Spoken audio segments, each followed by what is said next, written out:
नमस्कार, मैं हूं निकिता और आप देख रहे हैं सत्यहिंदी.com। चलिए एक नजर डालते हैं अब तक की सुर्खियों पर।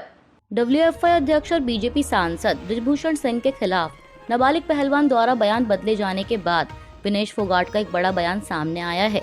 उन्होंने ट्वीट कर लिखा कि ये बेटियां एक एक करके हिम्मत न हार जाएं।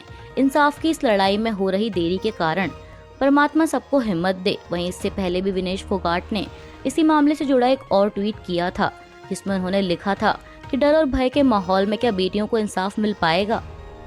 डब्ल्यूएफआई अध्यक्ष बृजभूषण सिंह के खिलाफ प्रदर्शन कर रहे पहलवानों को सरकार की ओर से आश्वासन दिए जाने के बाद इस प्रदर्शन को 15 जून तक के लिए स्थगित कर दिया गया है। वहीं इस बीच खबर है कि कल गुरुवार को केस ने एक नया मोड़ लिया है।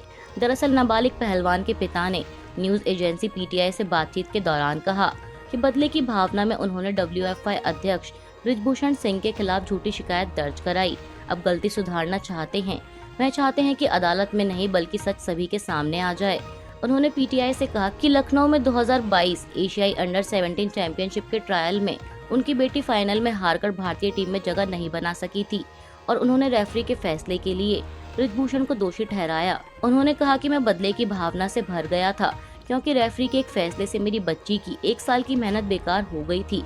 मैंने बदला लेने का फैसला किया, लेकिन अब सरकार ने पिछले साल हुए ट्रायल में उनकी बेटी की हार की निष्पक्ष जांच करने का वादा किया है, इसलिए ही उन्होंने सच बोलने का फैसला किया। साथ ही उन्होंने यह भी कहा कि बृजभूषण के खिलाफ शिकायत दर्ज कराने का फैसला उनका था, उनकी बेटी का नहीं।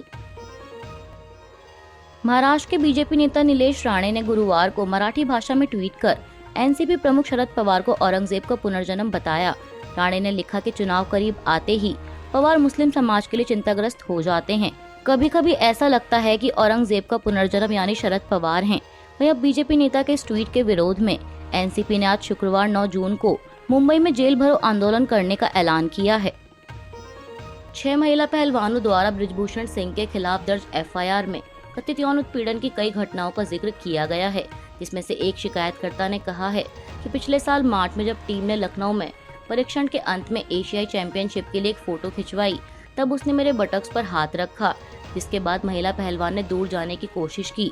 महिला पहलवान के इस आरोप की 2007 से एक अंतर्राष्ट्रीय कुश्ती रेफरी जगबीर सिंह ने दिल्ली पुलिस के सामने अपनी गवाही में पुष्टि की है, जो कि बृजभूषण और शिकायतकर्ता से कुछ फीट की दूरी पर खड़ा था।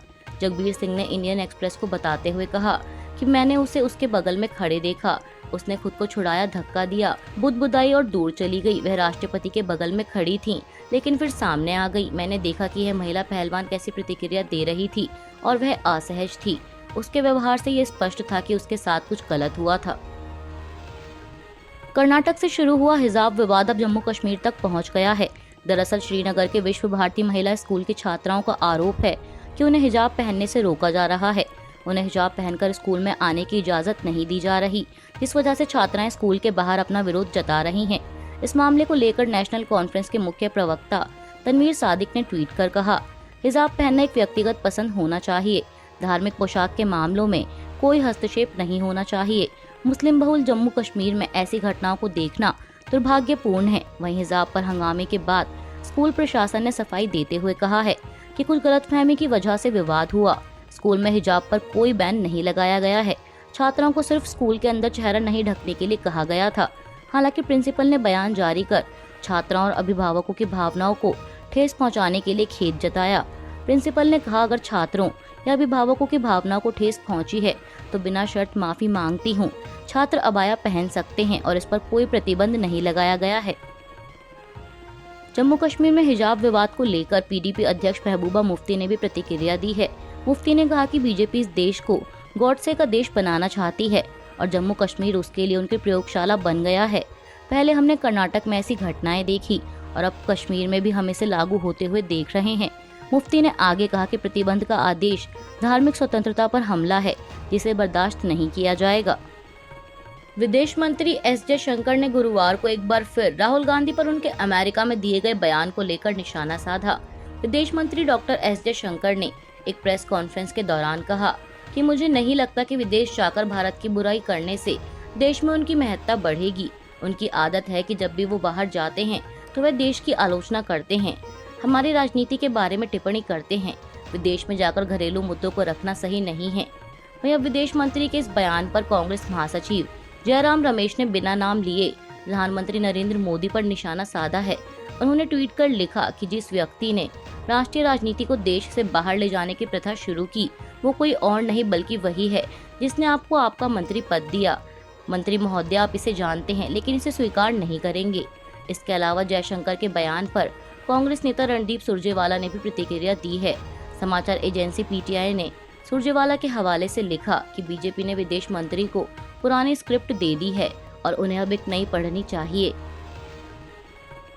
गोपनीय दस्तावेज संभालने से जुड़े 7 आपराधिक मामलों में केंद्रीय ग्रैंड जूरी ने अमेरिका के पूर्व राष्ट्रपति डोनाल्ड ट्रंप पर आरोप लगाए हैं। दरअसल पिछले साल फ्लोरिडा स्थित उनके रिजॉर्ट में कुछ दस्तावेज पाए गए थे जिनमें राष्ट्रीय सुरक्षा से जुड़ी संवेदनशील जानकारी भी मौजूद थी।